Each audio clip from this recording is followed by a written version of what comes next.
Well, the wait is over. The midterms are here. Election day is just hours away. And joining us right now is a man who has covered more of these races than probably anyone. CBS News' Bob Schieffer, thanks so much for chatting with us.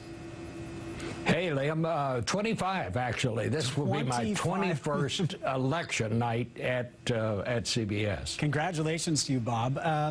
Lots of new polls coming out today. Overall, they tell us that the Democrats are pretty likely to retake the House and that the Republicans are pretty likely to hold on to the Senate. Are there certain races that you're going to be watching tomorrow night to get a sense of how the night might go overall? Yeah, I mean, I think early on you want to watch, of all things, the governor's race down in Georgia and that race for governor in Florida, because while those are both governor's races, we may get some idea of what the turnout is going to be and whether Democrats have been energized by the campaigning so far. If they do, that might be a clue to what's going to happen the rest of the night. But I'll tell you, I don't think it's knowable right now to say who is going to take the House. 30 of those races that are competitive are at this point in the margin of error. They could go one way, they could go the other way. Polling is not nearly as good as it used to be, so I'm going to wait a while before I decide and go along with these early predictions that Democrats are going to take the House. They may do it, they might do it, they can do it, but I'm not convinced yet that that's going to happen because we don't know what the turnout is going to be. And it's all going to be about turnout.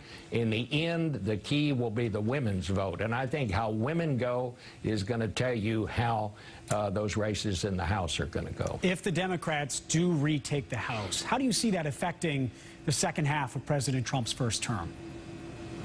Well, I think it affects everything. I mean, number one, you'll have those Democratic chairmen in charge of all those committees. I think you'll see a little different take on investigations, that sort of thing. In the majority, they will have the right of subpoena. Now, whether that's going to be a part of it is to be decided. I think Democrats would make a big mistake by just saying we're going into this with the idea of impeaching the president. I don't think that's good politics. I'm not sure it's even realistic right now, but it will change everything. But they could certainly reopen the Russia probe. They could open an investigation into Interior Secretary Ryan Zinke over ethics complaints there. Certainly could reshape the second half of the president's first term.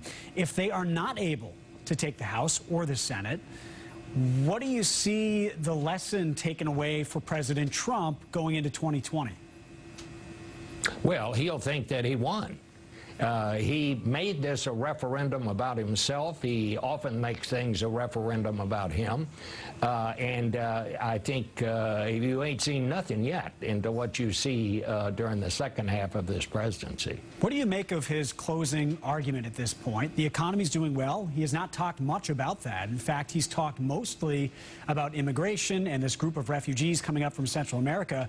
Just today, Fox News, along with the other networks, decided to stop airing an ad from the president's campaign because they thought that it was racially insensitive. What do you make of this closing argument from the president? Well, I think they were right to stop airing that ad. But what I make of it is this.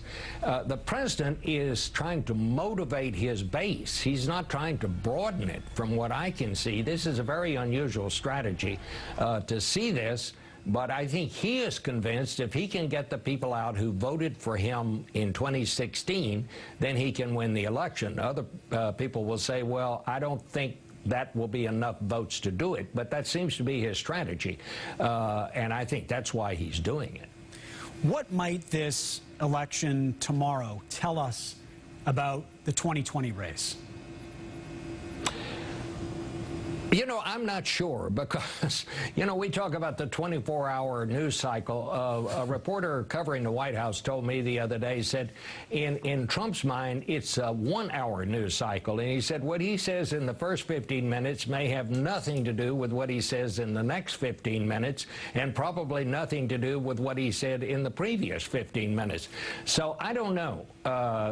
This is the this is the presidency of unpredictability, and what impact these races will have on 2020, I'm just not ready to say yet. There's been so much talk of, will there be a blue wave or will there be the red wall that can sort of stop the Democrats from retaking either of the chambers?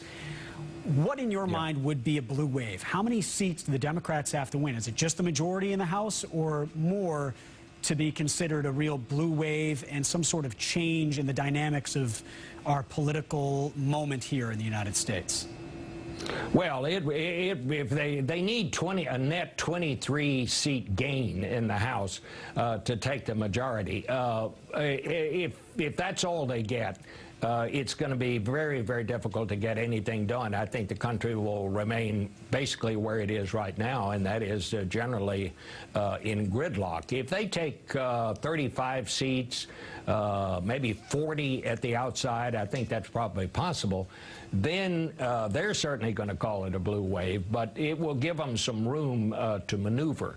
But just getting the majority is not going to mean that we're going to have a Congress that suddenly goes to work and gets a lot of things done. That's just not going to happen. Well, Bob Schieffer, congratulations. 25 years covering 25 races, midterm election races.